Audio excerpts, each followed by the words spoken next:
With Asia's highest summit under my belt, I thought, why not go on and try to climb the highest in all 7 continents?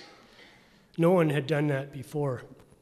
But how could a skinny guy with an even skinnier wallet put something like this together? Especially since the red tie doesn't exactly match the tone of the pants.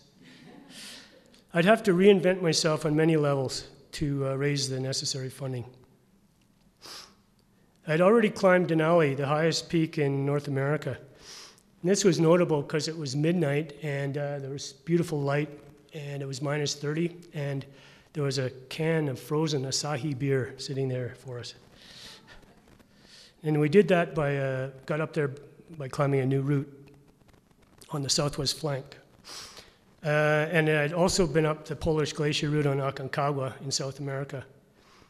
And in this case, things got serious when a climber from another team succumbed to cerebral edema right on the summit of the 7,000 meter peak, and I had to help his partner short rope him back to safety. Climbing the highest in Australasia presented numerous hurdles. Not only was Karsten's Pyramid the most technically difficult climb of the 7, it was by far the most politically challenging. It lies in Irian Jaya, the Indonesian half of New Guinea, where the local Papuan people face oppression by the ruling Indonesians. We were stopped just 100 kilometers short of the mountain because we didn't have the right piece of paper. So instead of coming home, we decided to make the best of the situation and spend a month trekking from village to village in the Balam Valley. The Dani people were both welcoming and curious. Now, if the guys in this room ever wondered what it would be like to wear a penis gourd, I can give you the phone numbers of some friends who I later guided on Karstens.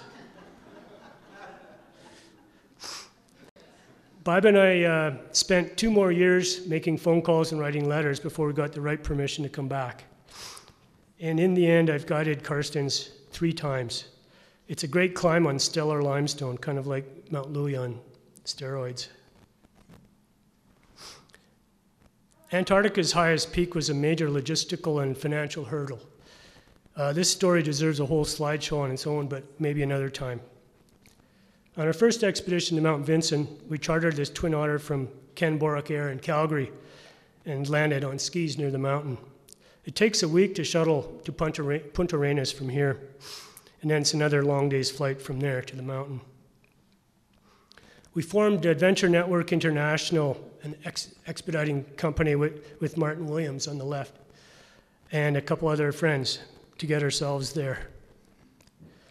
Giles Kershaw was our secret to success. He was a British pilot with over 5,000 hours flying time in Antarctica, and he helped us cut through the red tape. When we first started to go to Antarctica, king crab was on the menu in Punta Arenas, Chile. It has long been fished out. And unfortunately, a few years after this, Giles died in a gyrocopter crash in Antarctica. So he's still buried there. Since 1985, Adventure Network has supported all the private expeditions to the interior, from Messner to Steger to anyone who needed to get to the interior. It was our company that got them there. Like this is the first overland commercial journey to the pole that Martin Williams led, and we supported him. And Mountain Travel put it together.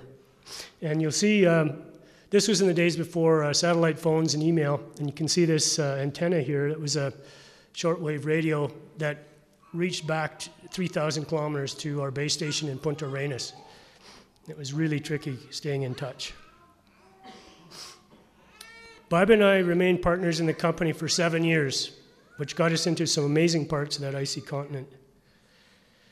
The most enjoyable of the 7 was Kilimanjaro because you pass through all the major climatic zones in one mountain. The Moika Game Warden College, where Ernest Hemingway's brother taught, sits at its base.